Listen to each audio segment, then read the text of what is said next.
Olá, internauta! Seja mais uma vez muito bem-vindo a esse espaço ao vivo da Jovem Pan Online. Olha, os tempos mudaram e os hábitos também. O desenvolvimento tecnológico está aí e muitas novidades nesse sentido aparecem todos os dias. As crianças vivem nesse mundo virtual e estão extremamente atualizadas. Isso é bom ou isso é ruim? Vamos falar sobre esse assunto a partir de agora com o professor titular do Departamento de Ciência da Computação da USP.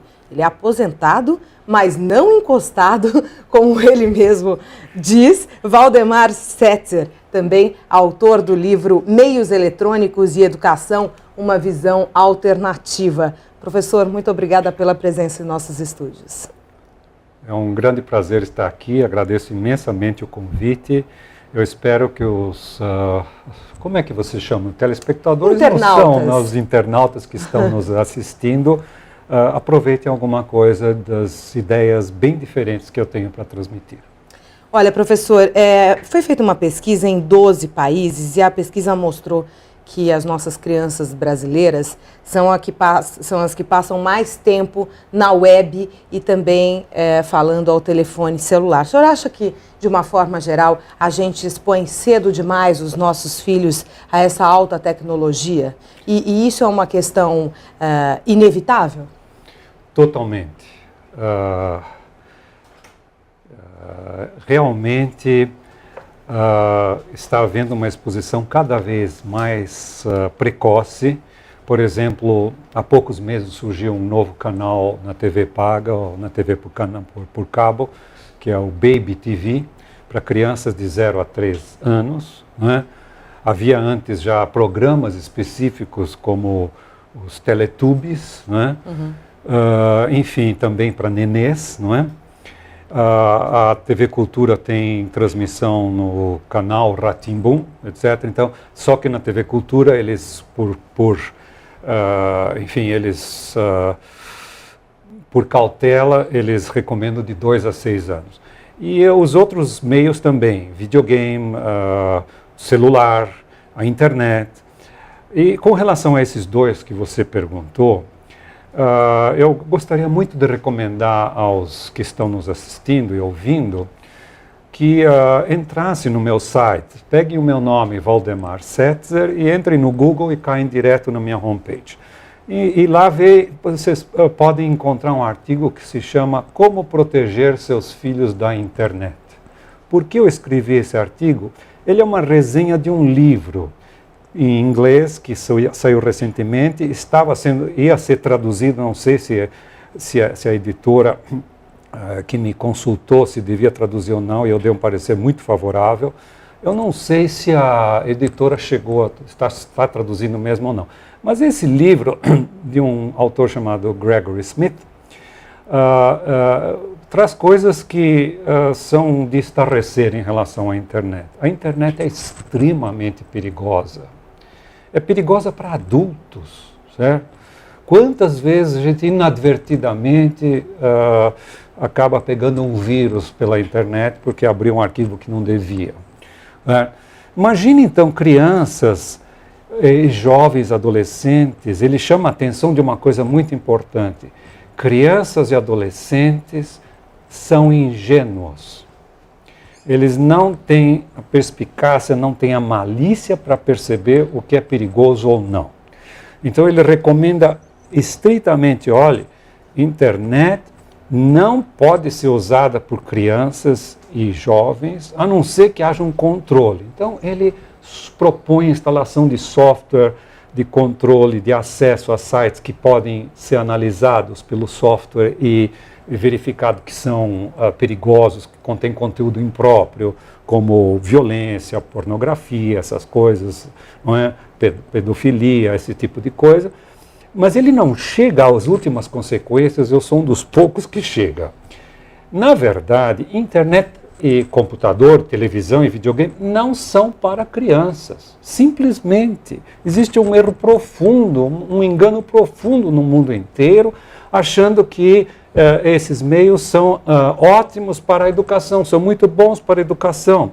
No caso da internet, eu digo o seguinte, não há necessidade de criança e adolescente usar a internet. Repito, não há necessidade nenhuma. Essa necessidade, às vezes, é criada pelo próprio professor na escola, que pede que os alunos vão lá, né, fazem uma, entre aspas, pesquisa sobre algum tema. O que é que os alunos fazem? Entram no Google com aquelas palavras-chave, pegam alguns artigos, copiam e colam, e nós temos a geração do Ctrl-C, Ctrl-V. Claro? Não há necessidade nenhuma, mas se algum pai, erroneamente, achar que existe o grande benefício da criança pequena, da criança em idade assim, enfim, de desenvolvimento e o adolescente, grande vantagem deles usarem a internet, a minha recomendação é: o pai não pode deixar de estar ao lado 100% do tempo. Por quê? Porque criança e adolescente são ingênuos. Eles não têm capacidade de perceber o que é adequado para eles ou não. E às vezes não é uma questão de algo realmente impróprio para a idade, como pornografia, ou violência, mas uma questão de ser impróprio do ponto de vista cultural ou intelectual. Por exemplo, uma criança, eu já li um caso desse, uma criança que pela internet começou a ler artigos sobre aquecimento global, ficou tão apavorada que não estava mais dormindo à noite. Quer dizer, ela não tem capacidade para perceber o que é adequado para ela própria, a sua cultura, a sua maturidade, né? E porque ela é criança. Há pessoas que dizem, não, crianças precisam assistir TV, usar a internet para se tornarem críticas. Mas uma criança que é crítica já perdeu uma parte da sua infantilidade, que é absolutamente necessária para se ter depois um adulto equilibrado, harmonioso. Agora, professor, nós estamos envoltos por esses equipamentos de alta tecnologia. Por exemplo, até o telefone celular é multifuncional. Ele se conecta à internet, ele tem jogos e tudo isso. Como proteger as nossas crianças? O Gregory Smith também chama atenção para o caso celular, que eu não tinha nem ideia, porque o meu celular, a única coisa que faz é, eu não tenho nem câmera no celular, né? Eu só uso para emergência, né? Muito bem. E ele chama a atenção de que o celular, e eu compreendo que pais deem celulares para seus filhos, certamente adolescentes, para que numa emergência possam telefonar para vir buscar, porque vão atrasar, etc., dizer onde é que estão. Acho isso ótimo. Minha filha mais velha deu para minha neta mais velha, a Melina, que tem 12 anos, lá na Alemanha, deu um celular, só que ela deu um celular com o mínimo de funções possíveis e imagináveis. Ela só pode ligar, acho que para casa, para alguns lugares, lá pode programar coisa, não tem máquina fotográfica, não tem acesso à internet. O acesso à internet pelo celular é um acesso totalmente descontrolado. Os pais não vão conseguir. O pior de tudo, no computador se pode instalar software, inclusive de monitoramento. É o diferente do software de controle.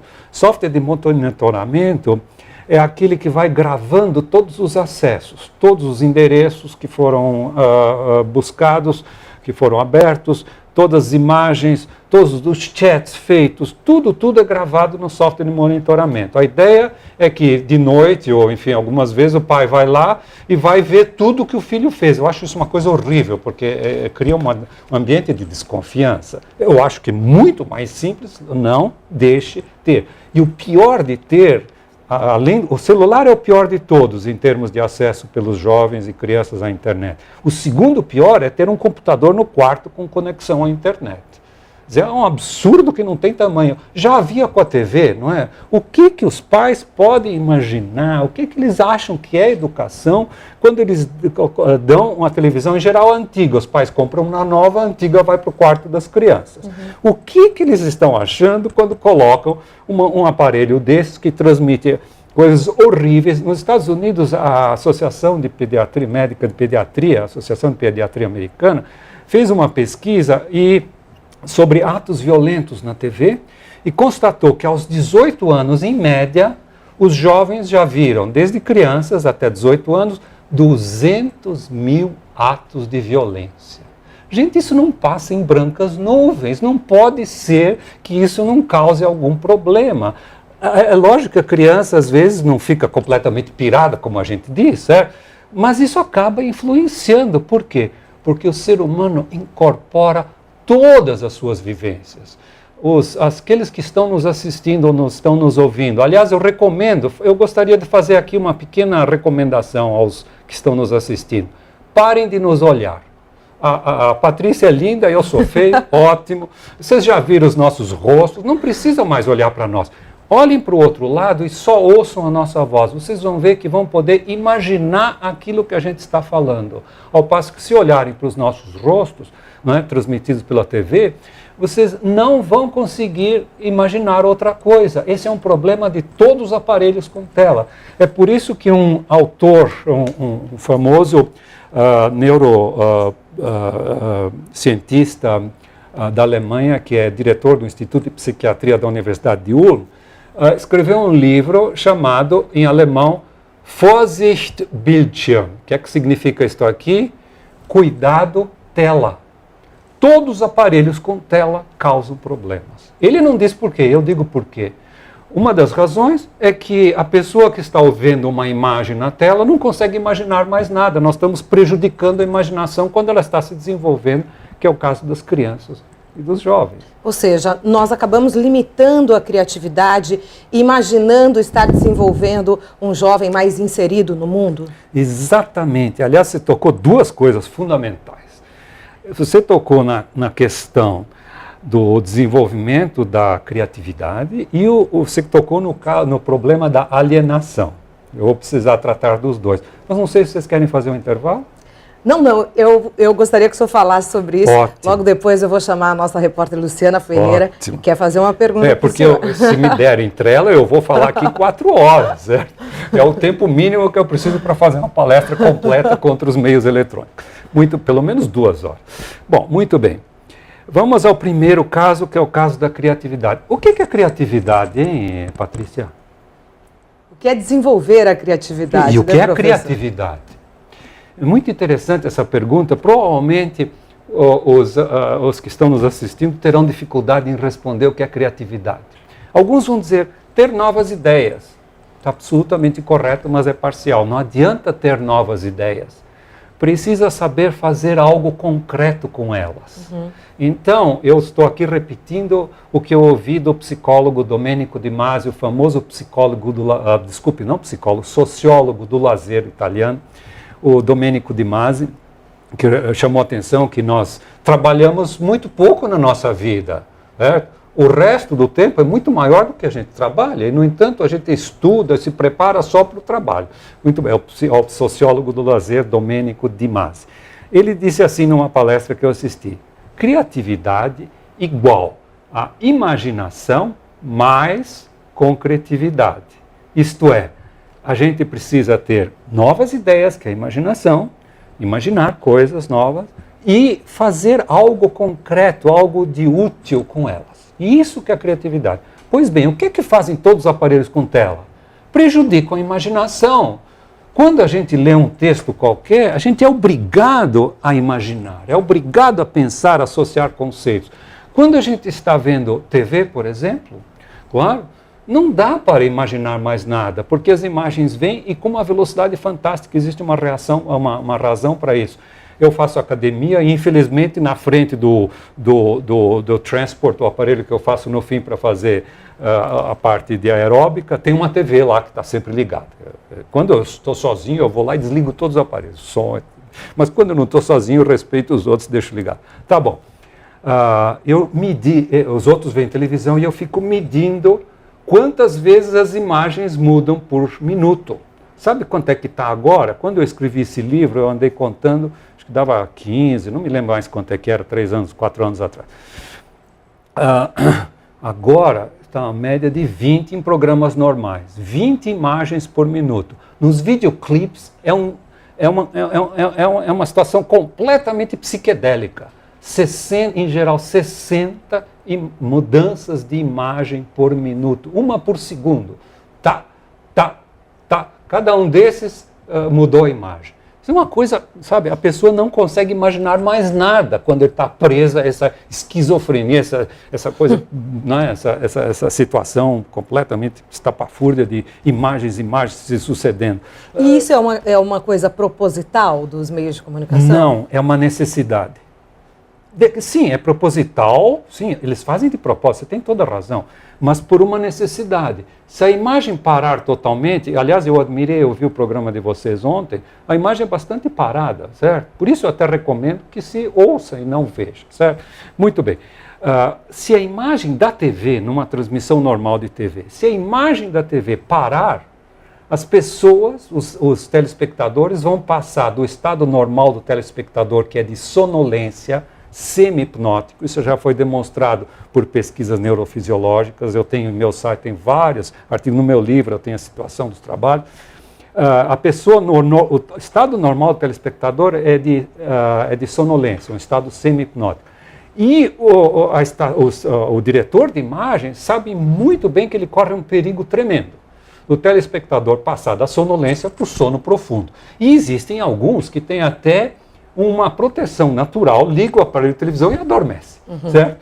Muito bem, até usam como sonífero, né? Com toda razão. Então, se a imagem ficar parada, claro, deixa de se incentivar, de dar um impulso às emoções, que é a única coisa que a TV transmite, na verdade, é para as emoções. Eu gostaria aqui de mostrar um livro para vocês, uma capa de um livro que eu acho um dos mais extraordinários sobre os meios de comunicação, sobre TV, que é o livro do Neil Postman, Amusing Ourselves to Death, Morrendo de Nos Divertir. Esse é um professor lá, acho que da Universidade de Nova York, na cidade de Nova York, e nessa capa, olha que coisa extraordinária. O que a gente vê na capa? Nós vemos, em primeiro plano, uma televisão. Em segundo plano, uma família. Estão todos parados, estáticos. Quem vê televisão não faz nada. Quer dizer, o exercício da vontade é reduzido praticamente a zero. Antigamente devia-se pelo menos levantar para mudar de canal. Agora aperta um botãozinho, não precisa fazer nada para ver televisão. Nem se concentrar, porque não dá para pensar quando se vê televisão. As imagens se sucedem com muita rapidez. Experimente um telespectador pensar em cada imagem, associar com coisas que ele conhece, que ele viu ontem, que ele ouviu ontem, as notícias, etc., vai ver que em meio minuto fica totalmente exausto. E a pessoa pode perceber como ela relaxa mentalmente na frente da televisão, ela é obrigada a fazer isso. Então o que é que sobra? Não há nenhuma ação, a vontade não está sendo exercida, não há pensamentos praticamente, só inconscientes, não conscientes. Sobra a parte... vejam que aqui os telespectadores estão sem cabeça. Quer dizer, eles não estão pensando, estão parados. Sobra o quê? A parte do meio, a parte dos sentimentos que está sendo ativada. Então a televisão, para manter o telespectador acordado, tem que atingir os sentimentos. É por isso que se transmite programas que atingem violentamente os sentimentos. Novelas onde existe conflito, adoidado, não é? Novela sem conflito não é novela, certo? Sem conflitos pessoais. Violência é o que é melhor transmitido pela televisão. Eu não trouxe um outro livro do Jerry Munder, que se chama 4 Arguments for the Elimination of Television, 4 argumentos para a eliminação da televisão, no fim da década de 70 ele publicou esse livro. Nesse livro, ele faz uma afirmação muito simpática, ele diz, não é que os telespectadores gostam de violência, não é por isso que a televisão transmite violência, ela transmite violência porque é o que ela melhor transmite, compreendeu? Quer dizer, então, nós temos que voltar para a criatividade que você perguntou, não é verdade? Então, vamos voltar. Então, com toda essa avalanche de imagens, a pessoa para de imaginar, acostuma-se a receber uma avalanche de imagens e não consegue mais, principalmente crianças e adolescentes, se viciam nessa avalanche e não conseguem mais se concentrar em algo que não varie com muita rapidez. Então, vocês têm crianças que não conseguem prestar atenção na aula, a não ser que o professor faça o papel da televisão, ele não pare e faça palhaçada. Isso é uma coisa muito interessante do livro do Neil Postman. Ele chama a atenção que a televisão transformou tudo no mundo num show. A educação é um show. A política virou um show. A religião virou show. Ela é transmitida por televisão em forma de show. Tudo tem que virar show. Inclusive, o subtítulo é o discurso público na era do show business. Certo? Quer dizer, esse é o subtítulo desse livro. Então, puxa vida, criatividade, fantasia. Então, a televisão prejudica a fantasia, prejudica a pessoa a ter novas ideias, a conseguir imaginar. E eu acho que isso é com todos os aparelhos com tela. E eu acho que essa é uma das razões por ter se detectado que crianças e jovens que usam o computador, quanto mais usam o computador, certo? Pior o rendimento escolar. Isso foi feito com 2 pesquisas que eu conheço, uma de um Instituto de Economia da União Europeia, que está na cidade de Mannheim, onde eu dei uma palestra no ano passado, eles me convidaram, eu fui lá, dei palestra, discuti com eles. Eles tinham feito uma porção de estatística, nenhum deles sabia por que aquelas coisas aconteciam. Certo? Aliás, é a mesma coisa do livro do Manfred Spitzer, aquele Cuidado Tela. Ele cita um monte de resultados que mostram o efeito negativo dos meios eletrônicos, mas ele não entra na questão por que será que isso acontece. Aliás, ele tenta fazer isso do ponto de vista neurológico, sem muito sucesso, não é? Sem muito sucesso. Mas eu vou citar uma coisinha aqui, vocês desculpem estar divagando. Vou citar uma coisinha do livro dele que é muito importante. Ele diz que cada neurônio tem cerca de 10 mil sinapses, contato com outros neurônios no cérebro, não é? Ou em neurônios em geral. E essas sinapses, elas aumentam conforme o uso. Claro. Então ele tem fotos aqui, podia até achar, ele tem fotos mostrando, gráficos mostrando um neurônio quase sem utilização, tem uma pequena sinapse, um contato assim, não chega a ser um contato total. Com o uso, começa a se formar mais uma outra bolinha aqui e começa a aparecer uma outra sinapse ao lado. Quer dizer, ele, com isso mostrando que o uso, não é? Como é que é o uso que faz o monge? Como é que é? O hábito que faz o monge, exatamente. Certo? Agora imagine, Patrícia, criança sentada, vendo televisão, não fazendo absolutamente nada, nem pensando, certo? Tendo um monte de sentimentos, tá certo? Não é? Não fazendo nada, um jovem não fazendo nada, ainda mais criança pequena, Patrícia, é um horror. Criança pequena não para, criança pequena normal é hiperativa por definição.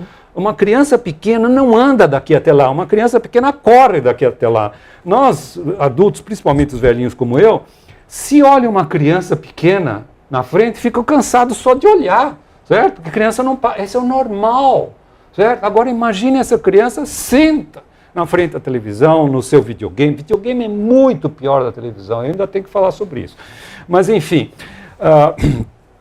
ou fica no computador parado ali numa atitude que não é de criança. Ela deixa de desenvolver, em termos do que ele diz, essas sinapses todas a mais que vêm com o uso, com o treino que a criança faz intuitivamente, instintivamente. Nós estamos violando totalmente a infância quando a gente dá esses meios. Mas isso foi fantasia, tudo isso pela fantasia. Ainda temos que falar de alienação. Eu vou para alienação, senão não chego lá, certo? Vamos lá, alienação. Qual é o argumento da alienação? Se meu filho não assistir televisão, não usar computador, não usar internet, ele vai ser um alienado, os outros coleguinhas vão... Bom, o Manfred Spitzer, no seu livro, fala justamente sobre isso. Em um capítulo, ele diz exatamente o contrário. Nós estamos alienando as crianças quando a gente põe na televisão, porque está provado cientificamente, por exemplo, que esses meios eletrônicos, todos sabem o que fazem? Prejudicam a sociabilidade. Quer dizer, ela vai interagir muito menos com as outras crianças. Quer dizer, nós estamos justamente alienando a criança, achando que ela está recebendo um monte de informações. Caramba!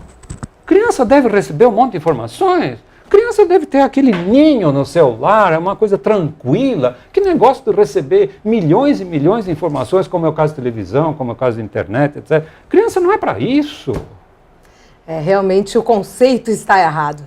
Nós estamos conversando neste espaço ao vivo aqui da Jovem Pan Online com o professor Valdemar Setzer, ele que é professor titular do Departamento de Ciência da Computação da USP, também autor do livro Meios Eletrônicos e Educação, uma visão alternativa. Vamos a uma participação da repórter Luciana Ferreira. Uma ótima tarde a você. Boa tarde, Patrícia, professor Valdemar, também nossos internautas que nos acompanham aqui pela Jovem Pan Online. Professor, eu ainda queria abordar essa questão da alienação, que o senhor acabou de comentar.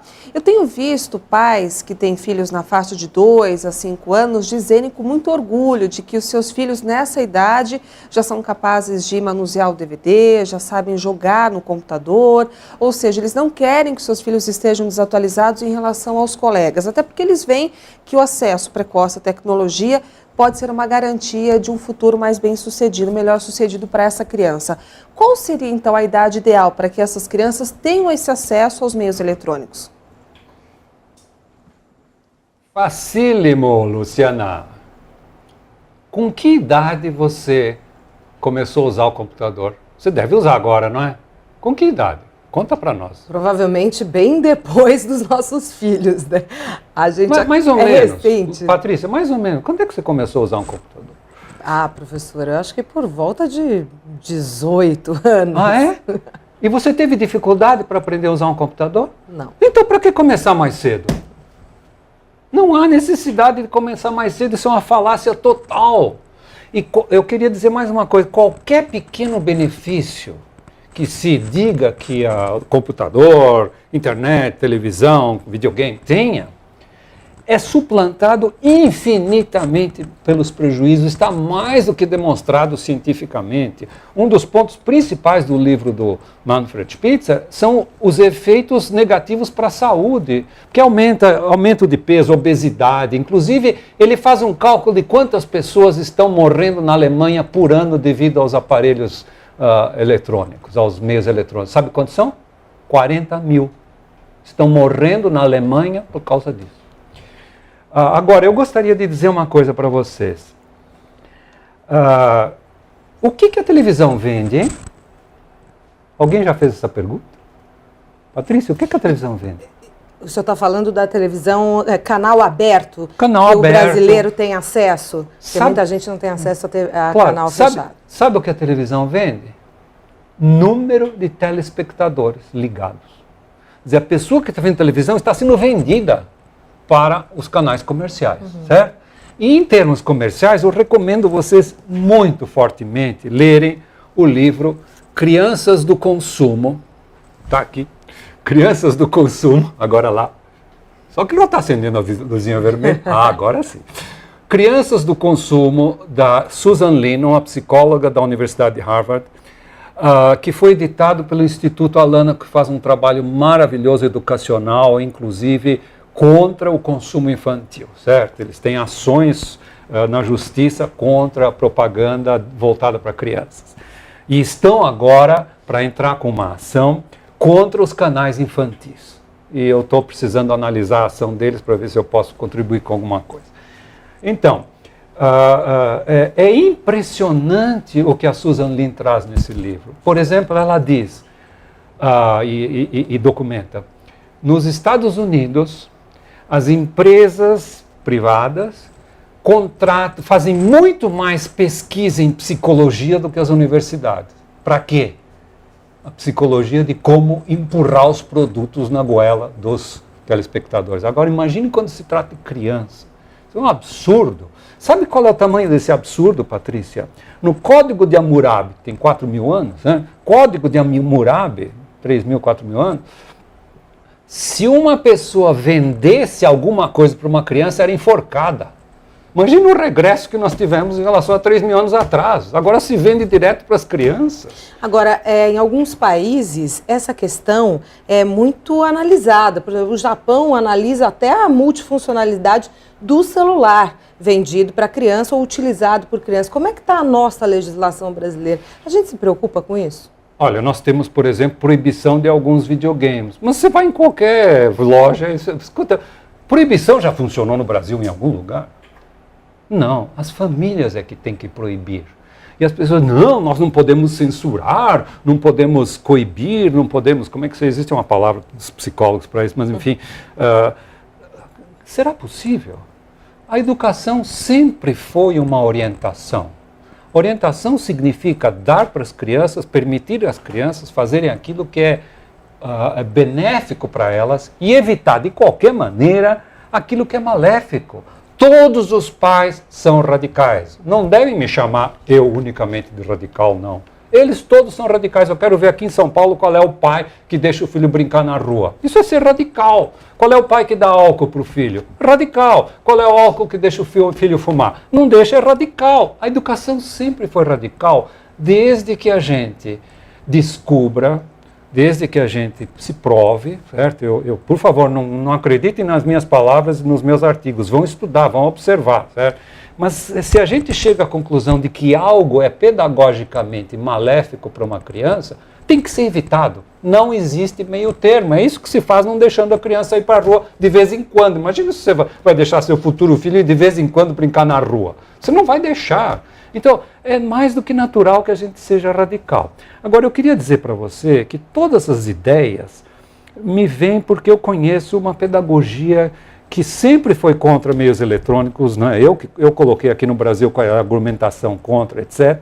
Mas, enfim, eu gostaria de chamar a atenção para isso. Vocês podem ver o que significa a gente ter uma visão diferente do desenvolvimento da criança. É a partir desta visão que a gente pode concluir com segurança de que esses meios eletrônicos todos são prejudiciais. Se trata da pedagogia Waldorf. Aqui eu tenho um livro que é original em português, do senhor Rudolf Lantz, que por coincidência era meu sogro, saudoso meu sogro, que se chama Pedagogia Waldorf, Caminho para o Ensino Mais Humano. O que acontece quando a gente coloca tecnologia na educação? O ensino fica mais humano? Não, ele fica mais tecnológico. Mas é isso que nós estamos precisando para a educação? Ou nós estamos precisando de um ensino mais humano que leve as crianças no futuro a serem seres humanos com sensibilidade social, com sensibilidade para a natureza, com a liberdade? Uma das coisas garantidas que os meios de educação fazem, meios eletrônicos fazem, é restringir a liberdade. Não é? Eles vão tirando a liberdade que a criança devia estar desenvolvendo. Você costuma receber 1 milhão de coisas de fora sem ter criatividade. Então, eu gostaria que, leiam os meus artigos, e aí vocês vão ver uma porção de coisas, vão poder pensar com mais calma do que nessa meia hora que nós tivemos, e que eu agradeço imensamente, porque meia hora em TV é impossível, né? Quando me faz uma entrevista na TV aberta, eu falo 10 minutos e depois aparece meio minuto transmitido. Né?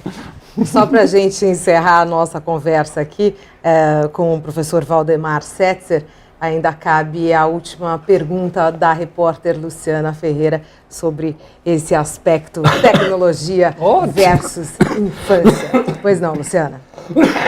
Professor, na semana passada nós tivemos um caso que ficou conhecido em todo o país de uma menina de 9 anos que foi encontrada morta após supostamente ter se envolvido com um pedófilo que ela teria conhecido por meio de um site de relacionamentos na internet.